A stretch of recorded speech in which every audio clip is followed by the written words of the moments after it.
Au contraire, as we drinkers say.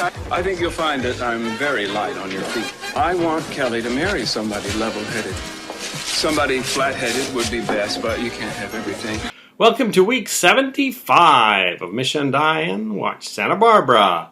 Happy engagement party. Sophia comes over to Ted to give him a horn to blow on. Wait a minute.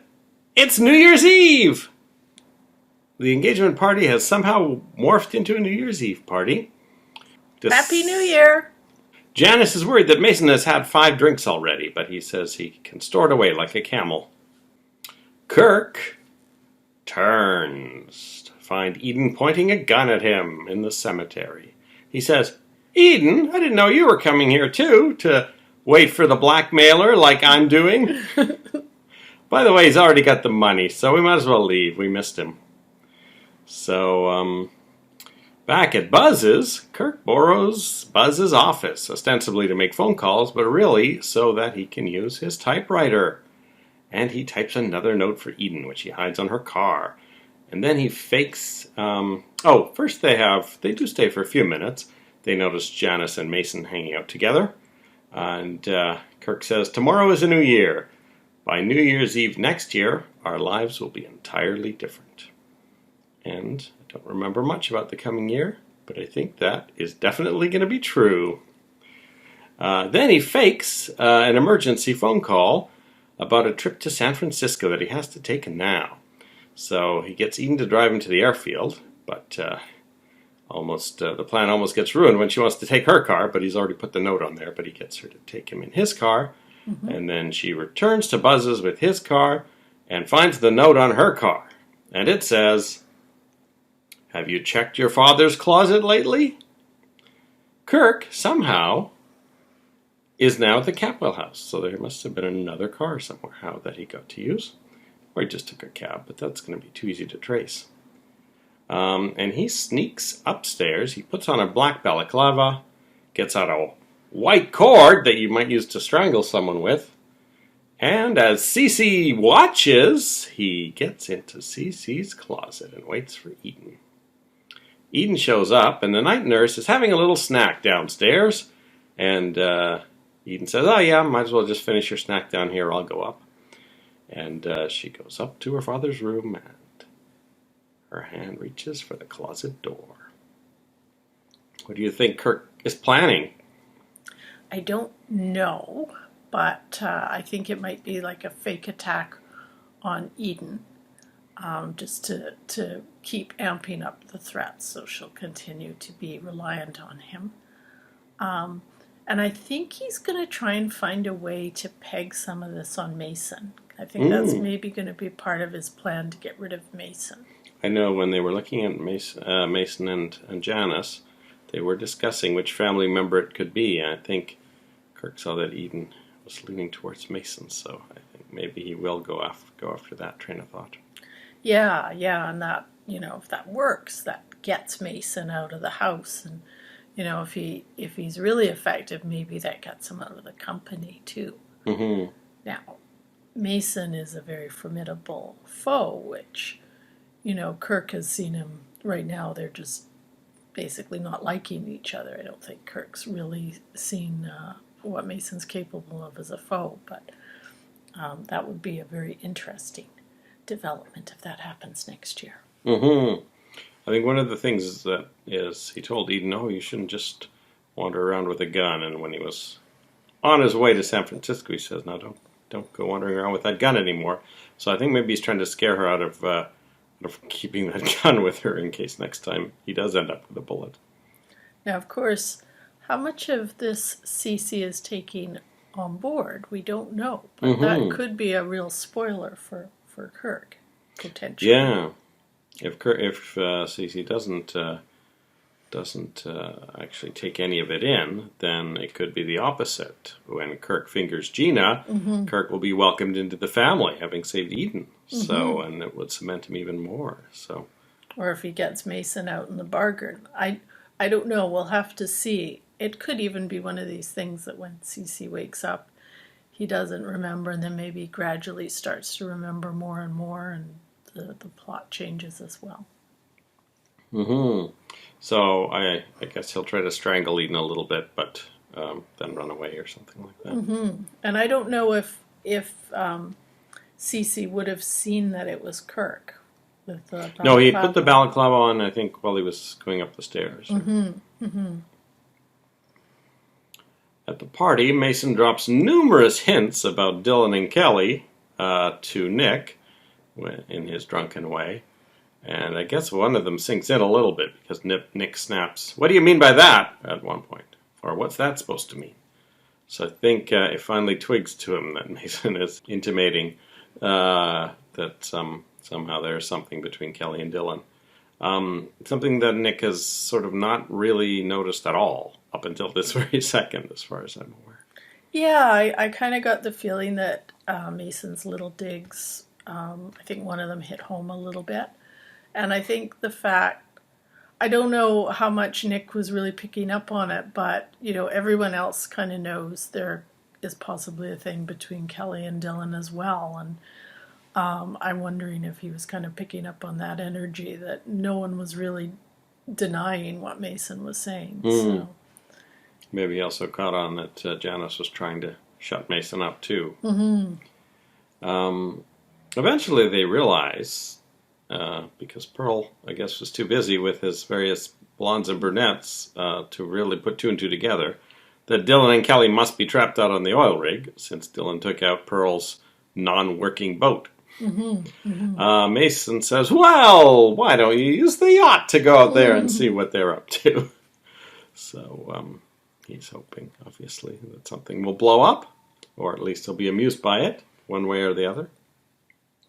He did say at one point that he's glad Kelly found this stable person in Nick, and hopes that it's Nick rather than Dylan. I think most of us actually feel that way. On the oil rig, Dylan says that the boat just won't start, and at one point Kelly accuses him of doing it on purpose so that they could be stuck together just like in Santa Rosa. And then the conversation turns towards Dylan saying that basically they shouldn't deny the fact that they both have feelings for each other, and just have to deal with them somehow. I think Kelly made a really good point in this whole, it seemed like a very long, It's the whole episode almost. yeah, that went on and on. But she says, it would just be so much easier for everyone if you left. And that I thought was, a really good point, because the only reason why this is really a huge issue is because he's still there. It's not to say she would necessarily, still be all in her relationship with Nick. It could be that this whole thing with Dylan has caused her to reconsider that a little bit. But by being there, he's just gonna, if his whole thing is not hurting his brother, then he's just gonna make everything so much worse. And she makes the point, he keeps saying he's staying there to repay Nick, but she keeps saying, well, you could get a job and send him the money, or I can pay it, and you could pay me back, but you don't have to do it this way. Yes, he stubbornly sticks to that. Nick and Pearl arrive to rescue them. Nick seems to be suspicious. He keeps looking back and forth between the two. Yeah. So I think maybe Nick will figure it out. He is a detective, after all, and a secret agent. And a photographer who can read people by looking at their photos. And now the most exciting story, in my opinion. Brick turns over his baby photo and discovers his true name. "It can't be!" he shouts. So clearly it's a name he recognizes. He rushes back to the party and asks Eden what was Channing's birthday. And she says December 11th, 1959. He realizes to his horror that Minx had switched him and Channing, or rather, him and Barnaby, at some point. Called it. You called it! You figured the whole thing out. Down to Well, the bit that Minx hasn't admitted to yet, but is about to in this episode. So, very good job. Now, I got $5 for guessing David Hasselhoff as the special NBC superstar last year. I wonder what I'll get for guessing this entire storyline. Well, we'll have to wait and see. As Brick and Minx are still chatting, there could be a twist. So he goes to Minx and accuses her of switching the two babies. And Minx says she thought she was doing the right thing, and she's tried to make it up to him. And he says, what, by giving me a jacket when I was a kid, and giving me a job as a Rolls-Royce driver, and giving me control of the Lockridge finances that made what turns out to be my family hate me? So she locks herself in the dining room. And Brick eventually leaves, and he goes to visit Channing's grave, which is really a cool idea, I think, on the writer's part, to have him go to Channing's grave. And he shouts into the ground, "It was supposed to be me. I was supposed to be you. Why did she do this to us, man?" So this is an interesting kinship with someone he's never met and never will, but really that have had their lives swapped by Minx Lockridge. Back at the party, Mink realizes that Sophia is his mother and rambles on to her about how badly Channing turned out, and he's trying to justify that maybe being raised by the Wallaces was better for him because Channing turned out so bad, but then he notices Ted turned out okay, and all of his ramblings actually trouble Sophia a little bit. She tries to get him away from her. She thinks he's drunk. And when Ted shows up, she and Ted go off to dance together before Brick can blurt out that she is his mother. I think this was kind of a stream of consciousness thing for Brick, because I think he's still in shock. And I think, we see him actually twice at the party with Sophia, once before he runs off to yell at Minx, and once after. And in both cases, I think he's kind of searching for a connection between them, which isn't really there. She doesn't know who he is. And then, well, at one point he says, "You don't know, do you?" Yeah, because he says I guess in theory it's possible that Lionel and Sophia know, right? Or one of them knows. Yeah. So that is true. an important thing that he has to still work out. Yes, that's right. And, of course, she's kind of shocked when someone she probably barely knows starts rambling on about how terrible her Parenting was. her parenting was, and her murdered son was as a person. Obviously she's a bit shocked by that and uncomfortable. But I think Brick is really just sorting things out. And I think for me, where he kind of comes to with this, my feeling was that he maybe comes to almost feel like maybe he understands why Minx made the decision she did. Because he knows that his parents, his mom especially, was a really good person, the mom who raised him. And he turned out okay, and yet here's the fake Channing who wasn't very nice at all, even though he would have had his mom's genes. He would have had her biological legacy. So it had to have been how he was raised. So I sort of felt like at the end of all this, he was maybe feeling a little more, at least like hearing Minx out. He returns to the house. Minx finally exits the dining room, and the camera keeps cutting to a photo of Lionel in the living room. And Minx says, "All right, I'll tell you everything." So that, I hope, is how the next episode begins. I hope so. We forgot to talk about the fact that, considering he was nearly dead, Nick Coster showed up again as Lionel, about 2 days later after was it Don Stewart that took over. So that was pretty amazing. So Yeah. Maybe they shot some of this holiday stuff earlier in the year for some reason, and maybe actually he was off longer than the 2 days that it seemed to us. I don't know. Well, I think that was it. I mean, I didn't talk about Pearl's shenanigans, but you can guess what they were. So we will, I guess, have a New Year's Eve countdown at the end of this episode, and we'll see how Kirk and Eden end the day. Whether Cece comes out of his coma to save his daughter, whether Minx and Brick make up, or if he storms out as angry as ever. And I guess who will be the first person Brick tells? That because he had a chance to tell Amy at the party, and he didn't. He said, "Oh, it's complicated," and after talking to Eden, he sped off again. Yeah, I'm kind of interested to see how that plays out, Will it just be him and Minx having this conversation? What if Lionel bursts in the middle of it, Then that adds a whole new component and a whole new person who can spread the word a little bit. So there might be these implications as well, but it'll certainly be really interesting to see how the news does make its way out. Because I think even if Brick and Minx swear secrecy, of course it'll make its way out.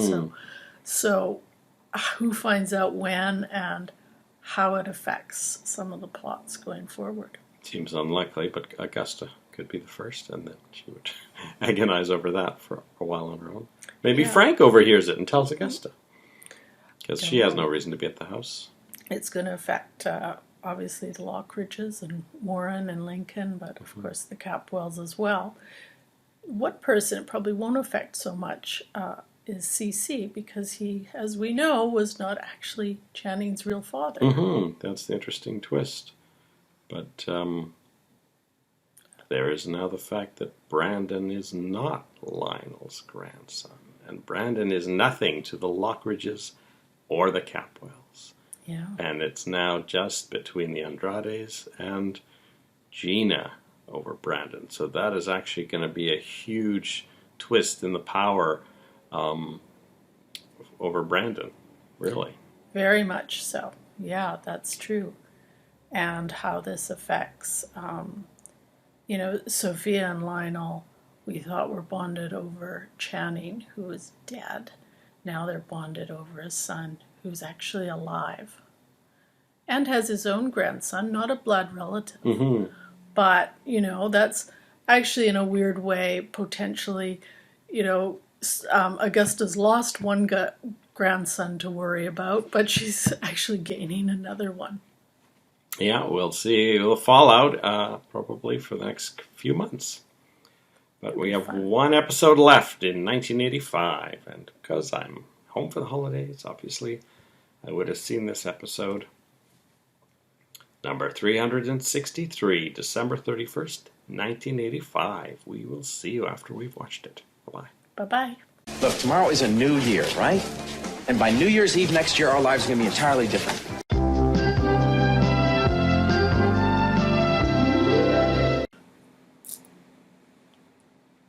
Welcome back. Hello. It's December 31st, 1985. I don't remember what I got for Christmas, but I know my sister was lucky enough to get a Cabbage Patch doll. We finished watching an episode of The Munsters earlier, and Charles Bateman was the guest star, and he was in quite a lot of scenes. And he was much younger, of course. And much darker hair than we're used to seeing him wearing in Santa Barbara. And speaking of C.C. Capwell, Jarston Witness is still playing C.C. in his coma bed. Eden approaches the closet that Kirk is hiding in, and she suddenly turns as she notices that Cece is moving. And this gives Kirk a chance to put a rope around her neck and start to strangle her. Of course, his plan is just to scare her, and she breaks free and runs off, screaming for the night nurse, and Kirk makes his way out the window, which I was just reminded earlier of was sticking, so it's very good that it wasn't sticking anymore. Otherwise, Kirk's whole plan would have been messed up. Kirk hides in the attic, where he has a satellite phone. Meanwhile, in the atrium, Eden is calling around to the various hotels in San Francisco that Kirk is likely to be at, and she finds that he's not even registered in any of them, let alone checked in. But at the appointed time, Kirk calls her from the satellite phone in the attic and pretends he's still on the plane, that it left late. And although I guess it wouldn't have left late because she came directly there, and he just barely made it there before her. So really, he's lucky to have even taken off at this point. Mm-hmm. Although with a private plane, I guess they could have taken off the second Eden pulled out of the airport parking lot. Still, it wasn't a super quick flight to San Francisco, if I remember. So she believes she's talking to Kirk on the plane, and he says, "Oh, I'll as soon as I get to San Francisco, I'll turn around and get on the next plane and come back to Santa Barbara. I should get there around midnight." So Kirk, of course, is in the attic, and as he's hiding various things in the trunk, like his balaclava and his satellite phone, he ends up knocking over the typewriter, which of course has a bell on it, and the sound of the thud and the dinging, I guess, alerts Eden, who's way down in the atrium. And she runs up to the attic with her gun and says, "I know you're in here, come on out." But Kirk just freezes, and eventually Eden gets up and leaves the attic without turning the lights on. Mm-hmm. Mm-hmm. Luckily for Kirk. Now this is interesting because he immediately starts typing and making just as much noise with the bell, as far as I could tell. And then come midnight, Eden is in bed with her gun, ready to shoot anyone who might come bursting in. And who should come bursting in but Kirk? He says, "Oh, I made it." And of course he tries to initiate lovemaking once again with his wife. So this is how Eden brings in the new year, clutching a gun, fending herself off from a husband she doesn't really like. I think Gina would be kind of happy if she knew that. Two things Eden seems to have forgotten in her excitement. One, that Cece moved, and two, that... what was number two? I forgot what number two was. Oh, that she couldn't find any hotels where Kirk was registered. But I guess that does make sense if he's still on the plane. So that probably won't be a huge deal. But maybe she will remember that Cece moved. I guess Kelly didn't have her Christmas Eve waking up of Daddy. Mm-hmm. Santana finds out from Rosa that Lionel hasn't told anyone about Gina taking Brandon. Cruz has a hunch that Gina is back in the United States, and they turn around and decide to check out the hotels in Desert Vista. Now, the only Desert Vista I could find is a suburb of Phoenix, in Arizona, and I feel like they actually were in Arizona because of the because it's right next to the border, and because of some subsequent dialogue, which we will mention. And obviously, we know all the California cities. They decided to check out the hotels in Desert Vista, and Gina and Brandon check into a motel called the Desert Vista Motel. So I think Cruz picked the right town to check out. Mm-hmm. The clerk, Dale, invites Gina to come up to his room at midnight. She pays him off not to tell anyone they're there. He's a very dodgy fellow. Cruz and Santana arrive, and he does tell him he hasn't seen Gina. Then he says that maybe his brother has, and he goes off to Gina's room and says, "Might need some more money, or my brother might need to be paid off as well." Mm-hmm. His non-existent brother. So Gina ends up having to give him basically all the rest of her money, and somehow Santana and Cruz actually end up getting it out of Dale that Gina is there in room 2. But when they burst in, Gina has fled. And when Cruz checks out the register, he's annoyed that there's no license plate information. We get a sense from this of what a good-natured little boy Brandon is, because he doesn't seem to have minded being gypped out of Christmas and the entire Christmas holidays and New Year's. It's once again Brian Ottenreith playing Brandon. And as Santana and Cruz leave the hotel, Dale, the clerk, says, "No more Californians." Gina and Brandon are listening to the New Year's Eve countdown on the radio. And she tells Brandon to get the paper bag out of the back because she's got ginger ale to toast and she's got paper hats. But Brandon doesn't feel much like celebrating the New Year in the car. So I think he's tiring of this road trip. Mm-hmm. Cruz and Santana, randomly driving, trying to guess which direction Gina might have gone. They end up pulling over and talking about getting a motel room. And they end up kissing in the car. So I would say probably this little romance, or whatever it turns into, is probably going to be a little bit more cheerful than whatever it is Eden's doing with Kirk. Mm-hmm. If they end up checking into a motel in the next episode, we may see some back and forth between Santana and Cruz having a good time, Yeah. Eden and Kirk not having a good time. Ted comes into Buzz's, and Kelly asks him, was that Rosa outside? So we don't actually see Rosa in this episode. Mm-hmm. But Ted says, oh yeah, she just came. She doesn't want to come in. She just came to tell us that Gina took Brandon. So that doesn't really put much of a damper on the party. It's just information I think that Kelly needed to know probably for the next episode. And Yeah. so they had to get that info somehow to the important cast members. Kelly apologizes to Nick for ruining his surprise party, and then she learns that it was Dylan's party. Nick is very suspicious for the whole episode of Kelly and Dylan. Mm-hmm. And mentions to Dylan that time they spent the whole night together in the ghost town. Well, it wasn't the whole night, but... So he's really trying to gauge Dylan's reaction to this, and Dylan's like, oh, I'm glad I didn't have to spend the night in the oil rig with Kelly Capwell, that's for sure. I didn't think he was that convincing, and I don't think Nick was buying it either. Nick seemed to get angrier and angrier as the episode progressed. Yeah. At midnight, Ted manages to kiss Janice. He manages to walk a rock across the room to get to her. Make sure he gets a kiss in. Apparently Mason is busy being sick in the bathroom. So. That's true. Then Kelly looks jealous when Dylan kisses Janice.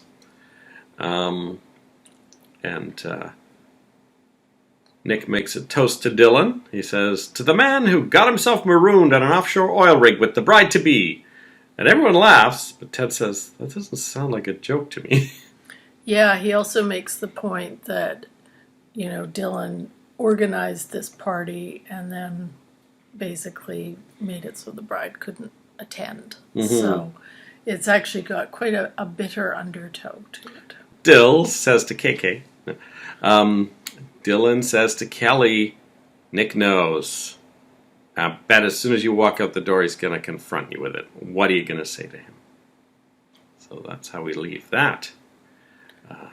But we do party. get, and this is, I think, kind of what a lot of the characters have been picking up, that there's an attraction between Dylan and Kelly.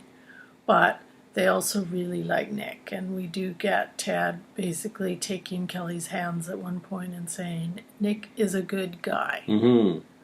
So I think a lot of the characters on this show would really like her to be with Nick and to mean it. That would be everyone's ideal, but of course that probably won't happen because it's a soap opera. We'll see in the coming months. Unless they February sweeps. I'm sure something exciting will happen in all of the storylines. And speaking of the storylines coming to a head, Brick talks about sending Minx to jail.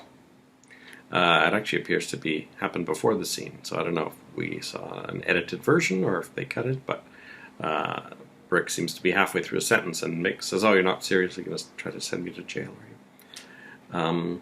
But they spend the episode with Minx telling Brick her story, and she says that really the big lie is all down to Sophia, because she's the one who lied first. And she tells him he's only alive because of her, because otherwise he would have been Channing. She tells Brick that back in the 60s she had a 50s. She had detectives following Lionel and Sophia in Los Angeles. And she is the one who arranged to have Sophia find out that Lionel was married. So this is something I had forgotten. A final secret of Minx's that I didn't even remember. That when Sophia got that phone call in the hotel room that one day, and then someone mentioning Mrs. Lockridge, that was actually all Minx's doing. So that's a nice little twist there. She talks about how she followed Sophia to that Catholic church, and basically Brick figures out she bribed the priest, and that she said she decided months before the baby was born that she was going to switch it, and enlisted the new mother, Mrs. Cordell, who was working at the hospital. Enlisted probably means bribed also.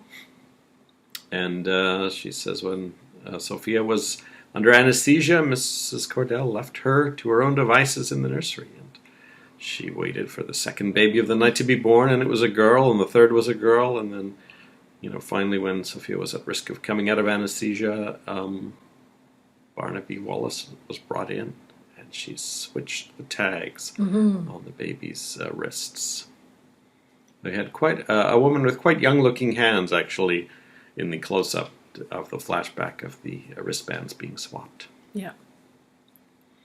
I thought it was quite interesting. She mentions that she would not ideally have chosen the Wallaces because they were circus people, so they moved around a lot. So I think her initial plan was that she would, be able to switch it with a Santa Barbara couple, and it sounded like she'd already done a little bit of research to see who was pregnant and who might be a possibility. It would have been easier for her to stay in the baby's life somehow. Yeah, exactly. If it was a local, child, she could befriend the parents somehow. Yeah. She does tell Brick that she was planning to tell Lionel, but then suddenly Augusta phoned from Europe to say she was pregnant with Warren. And Brick says, so you thought you might as well take the illegitimate baby. She said, I wanted both babies. She tells Brick she loves him, and he turns around without saying anything and walks towards the door. So will Brick turn around and forgive her, or will he walk out of his grandmother's life forever? I don't think he will walk out of his grandmother's life forever because, It's an ongoing story. Yeah. I imagine at some point they'll make up. I wonder who we'll find out next. Well, I mean, it sort of depends. There's two people who know. So Minx has not said anything this entire time. Now that Brick knows, this might be when she actually tells Lionel, I suppose. Or Brick, I assume, will tell Amy. And I would think he might then start to approach one of his family members, and he has a lot to choose from. I would think maybe Lionel, because he actually has he and Lionel are a known quantity. They know each other quite well, and maybe that would be the easiest one to approach. But then again, while he was trying to sort this out, actually the first person he approached to ask when Channing's birthday was Eden. And then he talked to Sophia. So I don't know, but I think he will tell Amy, and I think he'll try to start reaching out to various family members on each side. I wonder if that aborted scene of him trying to tell Sophia, in soap opera language, means she'll be one of the last to find out, because quite often they'll tease you with something like that. I wonder if he would go to Ted or Warren first. That's a possibility as well. Because they're closer in his age. He gets along well, I think, with both of them.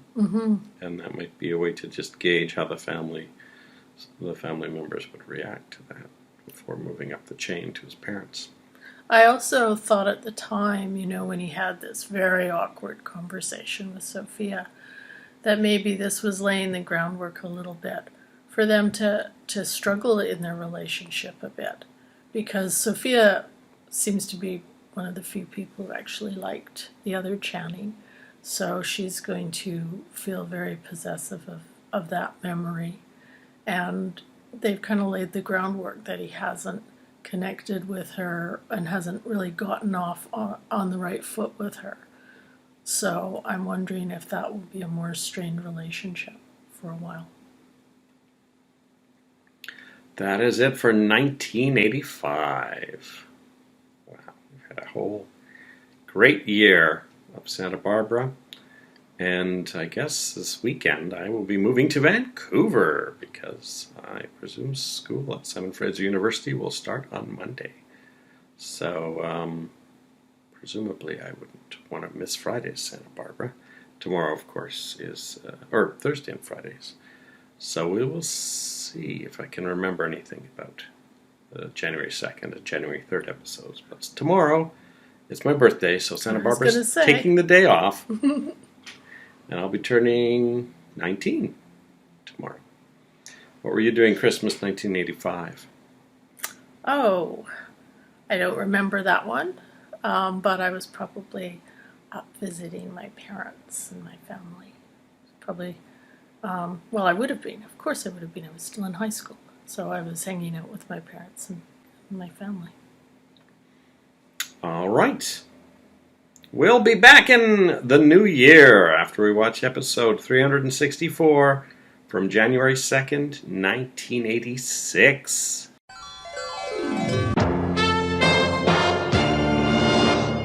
Happy New Year, everyone. Happy New Year.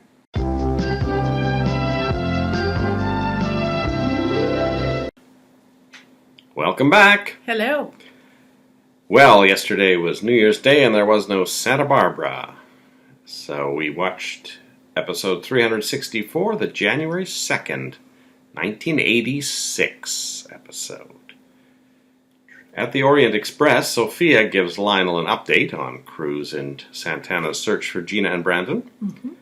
Lionel and Sophia encounter Brick, who simply tells them he got a job at the new casino. So Brick seems to not be ready to tell people about his newfound name. Well, not the two people who we're really looking forward to him telling anyway. He does tell a few other people. But, I think the most shocked will be Lionel, Sophia, and Augusta. I think. Mark comes by to visit Mary at the Capwell house and asks to use the phone. He seems to be browsing through the mail while doing that and picks up a magazine. Janice wakes up Mason, and he finds various items hanging over his bed to help with his hangover, such as garlic and onions and a mirror to remind him never to drink again. Mary comes by to ask what he needs, and he says a hearse. Mary sees Janice return from the kitchen wearing a robe and immediately leaves because obviously she assumes Mason and Janice are a couple. Janice says, no, we're not, and says that Mary really should watch the tape Mason made last night with his New Year's resolutions on it. So we see Janice play the tape for Mason because he can't remember it himself. And after a bunch of smarmy remarks about all his family members and some about Mary, he then goes on to make a resolution that is somewhat flattering of Mary, and Janice asks him, do you still really love Mary? And he says he does. So later, Mary sneaks into the room when no one's there to play the tape, but after all the smarmy stuff, she turns it off. Though Mason arrives and realizes she hasn't heard the best part and makes her listen to the rest of it. So she ends up sitting there crying in his arms at the end. So Janice goes home, and someone knocks on the door. And when she opens it, Mark says, "Long time no see, Mrs. McCormick." You called this one. So I called that part of it. That Mark is married to Wendy, who is Janice. Mark says he's been looking for her for 2 years and that he never filed for divorce, but now he's actually ready to let her go. So it sounds like he was, not ready to let her go, and they didn't really talk about the circumstances of her leaving that much, but it seemed like it wasn't really an amicable situation. And clearly now he's interested in Mary and has decided he can dump Wendy. Yeah, and you have to think that if she finds Dylan preferable to Mark, then, as you say, things must have been pretty bad with Mark. Yeah, he mentions that he saw the magazine and then just now that he knew what name she was under, he just looked her up. And she says, someone's been following me. Did you have a detective or something? And he says, no. I don't know anything about it. And as he leaves, we see the gloved hand is in Sally's hallway, watching the door. And he goes up to the door. He or she goes up to the door as Mark leaves the building. So that part, I guess I didn't call because I assumed it was. I mean, if my Mark idea was right, that would be related. So we had talked about whether it's a cast member that we currently know, based on who was at that photo shoot. Logic aside, it can't be Dylan, Nick, or Warren, and it can't be Mark. So who else could it be? If it's a man, there's Ted. There's the bartender that showed Mason the magazine originally. And did we have anyone else? It could be. Maybe it's Reuben. Maybe it's Danny. We haven't seen Danny in a while. Yeah, we've kind of run out of characters unless someone has a dramatic sort of split personality or something we don't know about. So I'm thinking either it is someone who we will be introduced to later, or that perhaps it will turn out to just be a plot element to bring us to something else. And, we've seen this happen before. Something kind of interesting happens and then gets dropped altogether, like the Robin Hood thief who was maybe it's Robin Hood in the Capwell hotels, or that person, whoever it is, who knocked out Joe. Maybe it's the Russians. Yeah, or the Russians. So we'll see if this actually turns into something or not. As I said, I think I said before, I don't remember very much. I don't remember anything of Janice's storyline except I remember her final scene. I don't remember anything of Dylan's storyline except I remember his final scene. Don't remember anything Nick does until he leaves the show. So that's 3 characters that may well have exciting adventures, but I don't remember any of them. So it sounds like you kind of zoned out Kelly's main storyline in this. Well, it's weird because I definitely was skipping out school more than attending it in January through April. So that's 4 months worth. It makes sense that in the summer it would be harder for me to remember because when I got my summer job, I couldn't watch it. So that's the summer storylines. And I think Ted's storyline kind of, started. Looking forward to seeing Ted's storyline from the beginning without just hearing it on audio because that was kind of a fun storyline. I seem to remember. Maybe I'm wrong now after 35 years. Augusta advertises an estate sale at the Lockridge Mansion and puts everything she got from Lionel up for sale. Lionel walks in and tries to stop her from selling all the things from their meaningful times together. Warren mentions that Minx is crying her eyes out, and Lionel says it's not because of the estate sale, because she's been crying for days.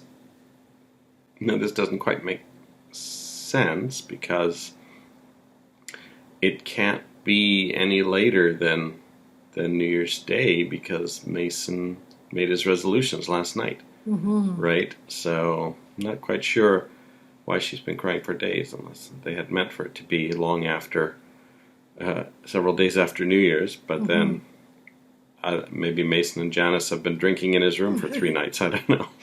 I don't know. But Julia's there as well. So Julia's the whole there, family's there. trying to bring some sanity to it.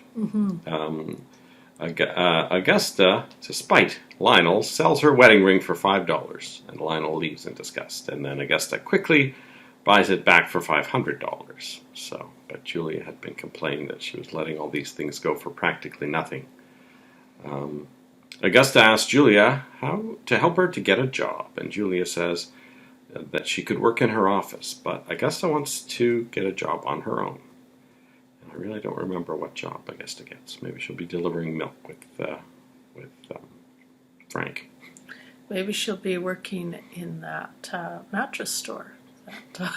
Maybe she'll be a hostess at the casino with Brick. There you go. As her boss. That'd be interesting. Brick has told Amy that he's Channing Capwell Jr.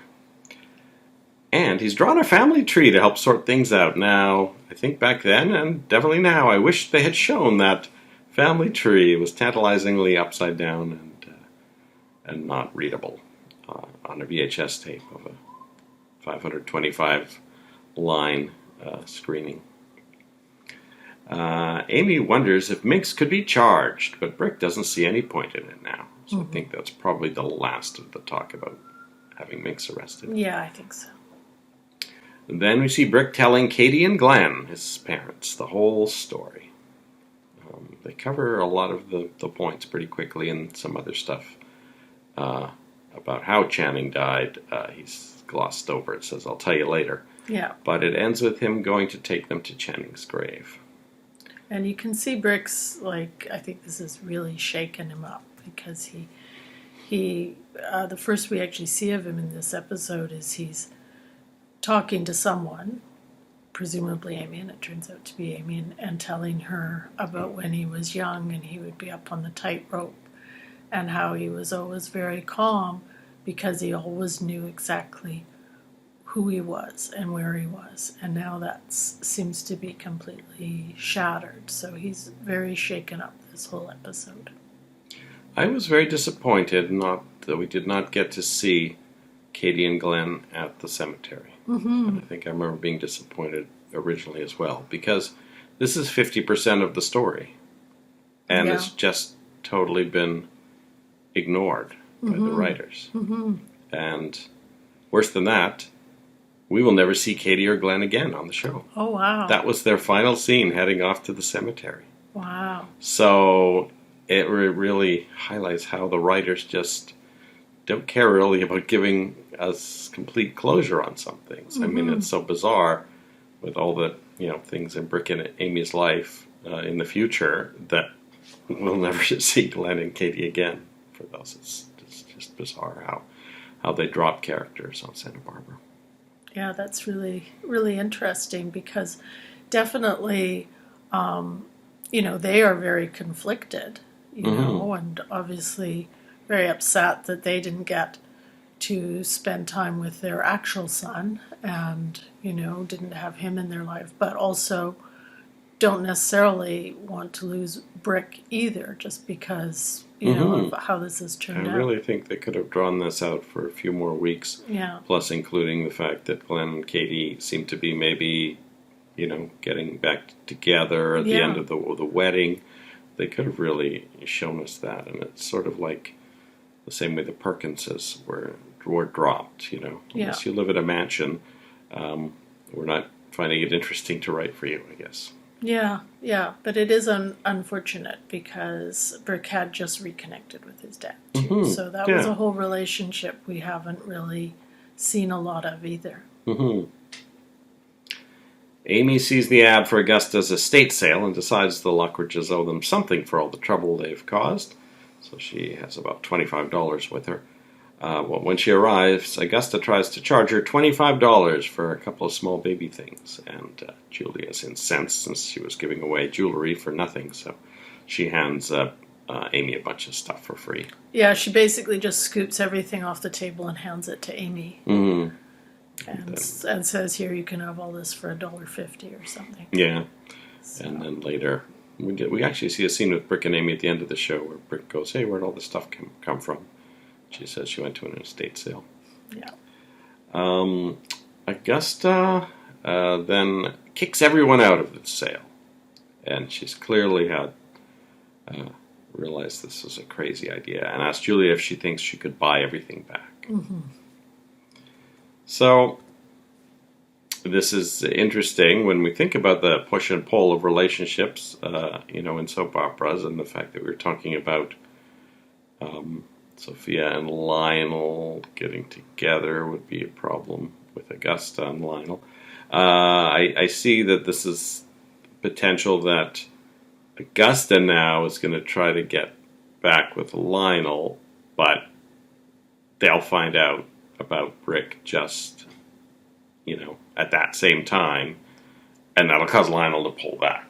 Because right now it's Augusta that's closer to back, Sophia right? as well. Yeah, so I think that's how this back and forth works. I'm starting to get the hang of this.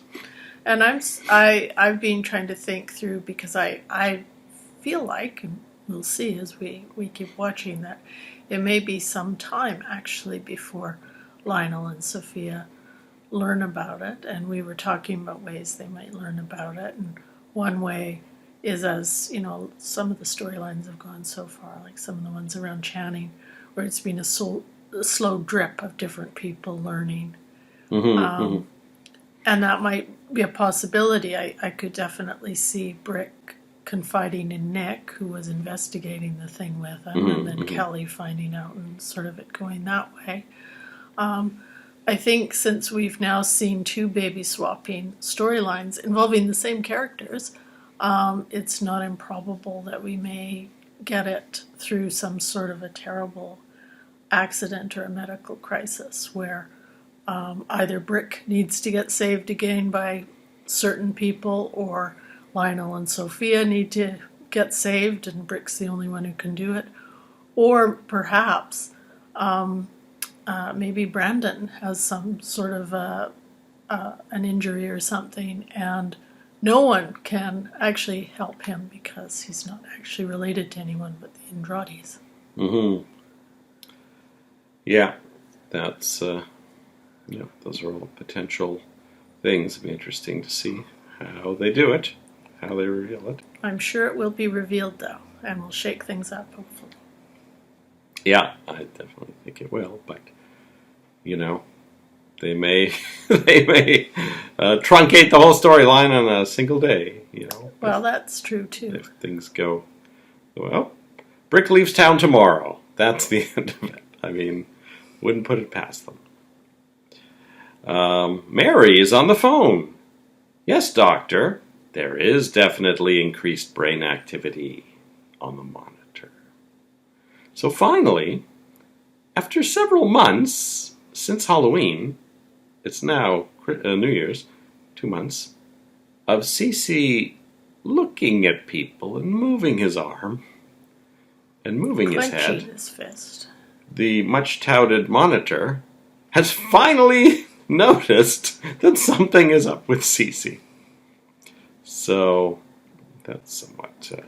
I think if the people who donated the cerebral tracer knew that they were going to show their comatose person jumping around in the bed and not being noticed by the cerebral tracer, they might not have lent it to the show. But is it the cerebral tracer or the fact that no one ever seems to actually be looking at the cerebral tracer when he's doing it? The night nurse is just eating sandwiches all the time. Mary's got, Mason to worry about. Aiden's drugged up or standing there either in the middle of being assaulted or... And didn't Gina turn off some things before she pulled the plug on Cece? It's possible they never bothered checking all those other things because they thought only the main plug had been pulled. So there could actually have been something turned off as far back as October by Gina that never got turned back on or plugged back in. So some data cable somewhere in the back. So I'm still on Team Cerebral Tracer. I think it has more to do with the quality of... You don't think the Capwells will have a lawsuit with this cerebral tracer company? Maybe it's a Capwell product. CNS could stand for Capwell Neural Systems. Sophia enters and asks for a few minutes with Cece. Still played by Jarston Witness. And Sophia tells Cece about Gina taking Brandon. And once again, Sophia doesn't notice, but Cece moves his hand. And that is how we left the Thursday episode. We've only got one more this week, because Wednesday was not an episode. We had the cast credits in this episode, and we had all the normal people in the normal place with their normal surnames. Janice Harrison, Kathy Shower, Katie Wallace, Dina Dietrich, Glenn Wallace, Jack Carter, and Woman 1, Joy Clausen. I assume that was one of the women at the auction. Probably the one who got the diamond ring for $5. Yes, they did have some lines. And Cerebral Tracer, furnished by CNS Incorporated. I wonder if they're still in business. They might have a website. Do some research. Mm-hmm. Can be one of your spotlights. Spotlight on Cerebral Tracer. All right, we will be back to finish off week 75 after we watched episode 365. Oh, a full year of Santa Barbara episodes. We'll see you then. Bye-bye.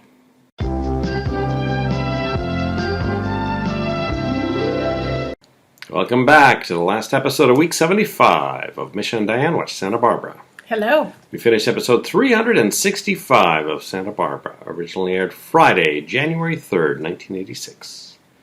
The gloved hand watches as Mark arrives at Sally's. Now, this is a new angle we've never seen before. Mm-hmm. There is a window where the camera usually is. I guess at what is the back of the apartment building. And it has a nice big window where the gloved hand watches as Wendy, possibly, lets Mark in to the apartment. And he has brought divorce papers. And they have a bit of an argument over everything because it turns out the reason Janice left all those years ago, 2 years ago, when she was still called Wendy, is that he forced her to testify and lie on the stand at a malpractice trial because a woman that he was operating on died. And I really like the way, we always see Janice as being very sort of soft and accommodating, and with Mark, she's just like not having it. She's just over him, and I really liked the way the actress kind of was able to switch that on and off. Mm-hmm. Yeah. So she's, resented the whole thing and left town. So she signs the papers. So that may be the last time Mark and Janice have a scene together. For all we know. Through the new window, we see Janice jazzercising. And then we find out the gloved hand is watching her through the window again. And as she goes into the bedroom to put on some nail polish, he opens the window and sneaks across. And as we know, it's a weird little apartment. It's only got a curtain dividing the bedroom area from the main area. And there is a slit in the curtain, and he reaches through and puts a hand on her mouth and says, "Don't move." This is the first time we hear that it's definitely a man's voice. Mm-hmm. Didn't sound like anyone we knew really. Could be Pearl. We were trying to place it. Definitely not Ted. And we had already eliminated a bunch of other people, so. Yeah, we'll have to see. I actually thought it sounded a little bit like Nick, but I'm pretty sure we've already eliminated him. Mm-hmm. So, yeah, we'll have to kind of see. I'm hoping they'll do something at some point. If you remember when we first met Janice, there were a lot of teases before we finally panned up to her face. So I'm hoping we will get some kind of panning up to the face eventually. Maybe it's Dominic. Sophia's got a split personality now. She thinks she's Dominic. Tony Patterson, the district attorney, tells Mason that Judge Hancock threw out his custody petition. So, this is one of Mason's first legal failings, I think. Mm-hmm. Maybe the first. Tony says that Gina has full rights over Brandon, can take him wherever she wants. And if Cruz lays a hand on her, she could sue. And Gina actually does point that out a couple of times later in the episode. Mm-hmm. Gina leaves Brandon with her friend Marcelle St. Clair, who's a showgirl, and books a flight to Atlanta, but gets distracted by the slot machines. We hear her flight being called several times. And she's just trying to use that last quarter, which gives Cruz and Santana time to arrive, because, of course, they've been alerted by the radio in Cruz's car that Gina has bought a ticket to Atlanta for one person. One way, interestingly enough. She explains it as saying that she was looking for a place for her and Brandon to live, but it's interesting that it was one way. Significantly, when Cruz is alerted to the fact that they found Gina, the dispatcher also says there seems to be a problem with the warrant, and you need to get in touch with the folks in Santa Barbara to sort of see what that's about. And Cruz makes the fateful decision to ignore this. Mm-hmm. I mean, at one point he says he tried to. Oh no, this is after, yeah. After they arrest her, the next scene is in her hotel room, and Cruz Santana's annoyed that the police refused to take her into custody because of something on the Santa Barbara end. And Cruz says he's been trying to get through to Mason, but hasn't been able to. So they finally get through to Mason, and Mason has to tell Cruz, yeah, Gina's got full custody, don't arrest her. So Cruz realizes he could be in a big amount of trouble, but Santana's very distraught when he takes the handcuffs off Gina. But Santana really wants, to see Brandon, and Gina lets her phone him briefly. But when she asks where he is, Gina hangs up the phone, and she ends up fighting with Santana and rolling around on the couch and on the floor. When Cruz returns, he realizes that this, there's a danger that Gina will just leave forever with Brandon, and so tries to talk her into coming back, saying, it's the middle of the school year, and you don't have any money, and she says, well, the only condition the only way I'd ever come back is if Mason, Santana, Lionel, and Sophia all signed a paper saying they would never try to sue for custody of Brandon. And she suggests Mason drop the paper. I thought it was potentially a bit of a mistake for Cruz to go and get the car and leave Santana there, because clearly she antagonized the situation, and that could have maybe pushed Gina to actually file some charges against Cruz, or punish him more. I think it might have been a bit better if he had her go and get the car and just watch Gina himself. I was also really struck that they've struck this deal with Gina to get her back to Santa Barbara, but all of the Capwells were really, really happy when Gina left. So it's kind of interesting he struck this deal with her. Obviously Mason went along with it, but initially that he struck this with her without actually consulting any of the Capwells. Yeah, I wonder if Gina intends to move back into the mansion. I imagine she'll have that all put into the agreement. So Gina's really got the upper hand, and she can still press charges against probably Santana and Cruz at this point. So, Gina's fortunes may have turned around, and we'll see. If even CC waking up is not enough to,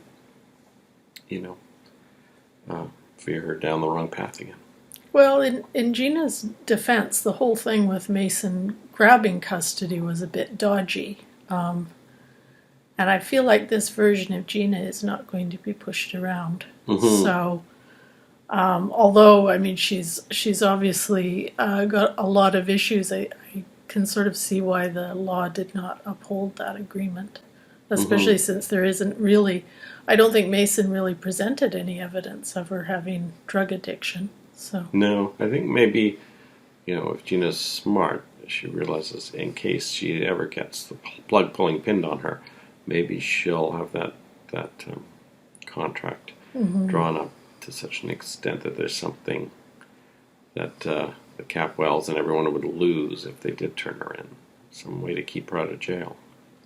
Now, of course, what we know, and that none of these characters know at this point, is that Brandon, who we do see briefly, is not actually related to Lionel or Sophia. So I think they're genuinely affectionate towards the boy, but, there might be some point down the road where they wouldn't necessarily sue for custody of him anyway.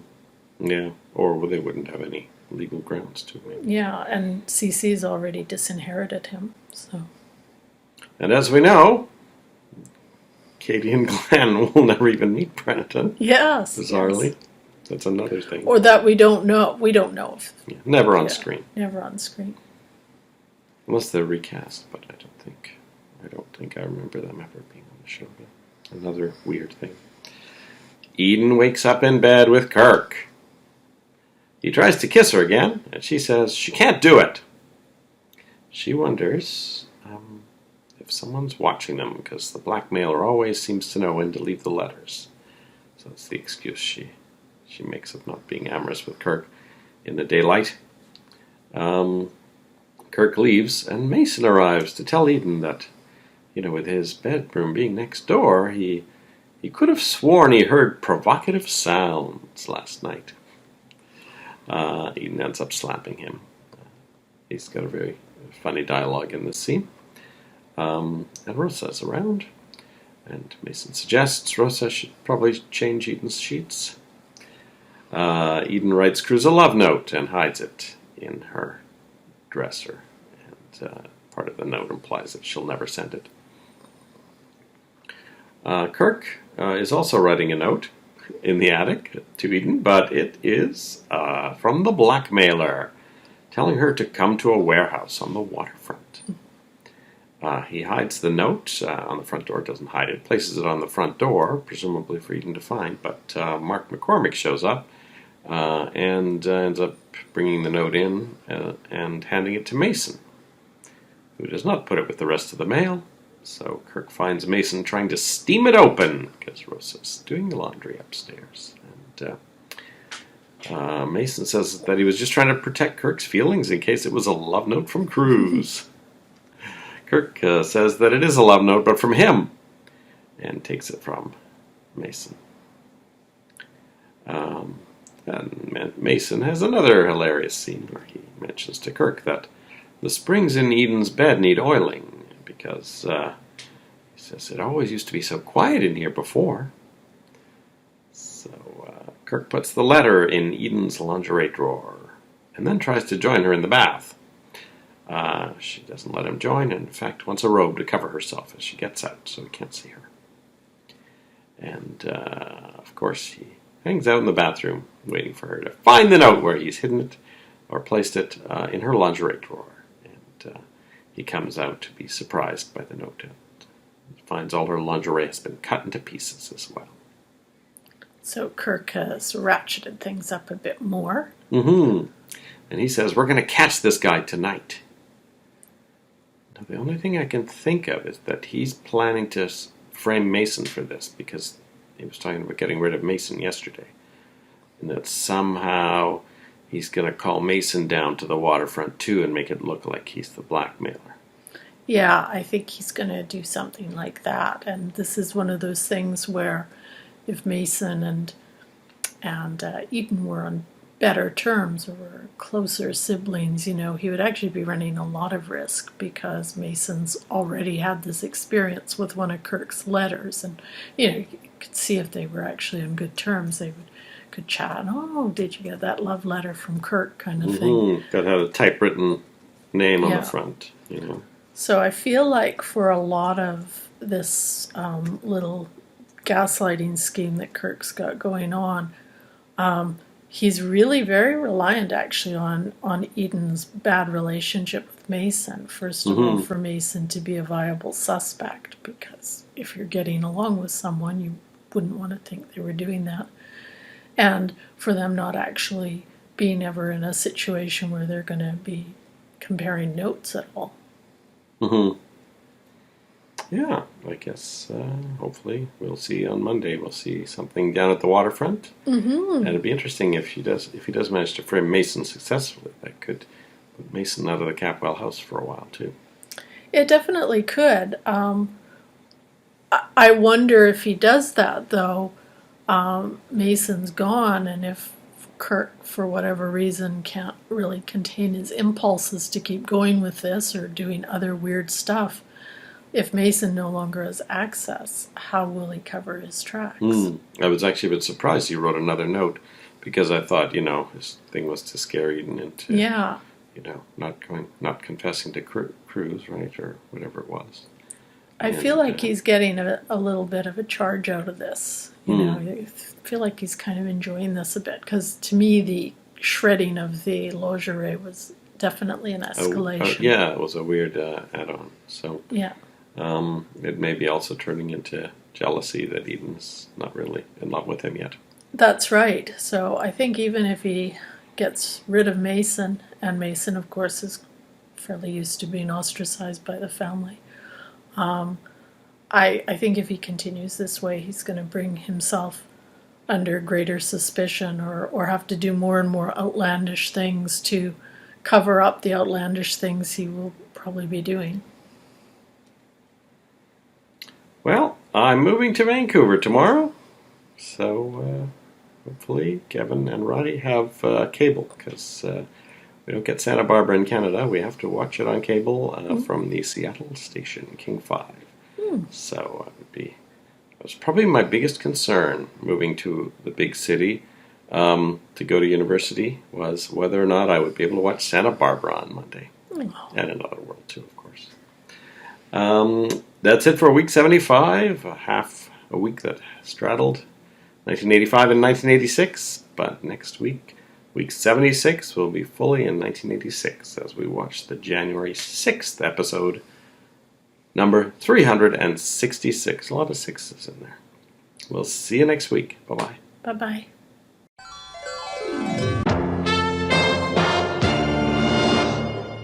I was wondering, could you tell me when Channing was born? December 11th, 1959.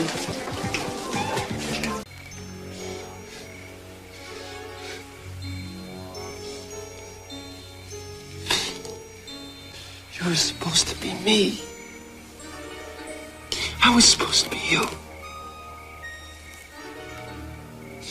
Why did you do this to us, man? Dylan says to Kellen. Dilly says to Kellen.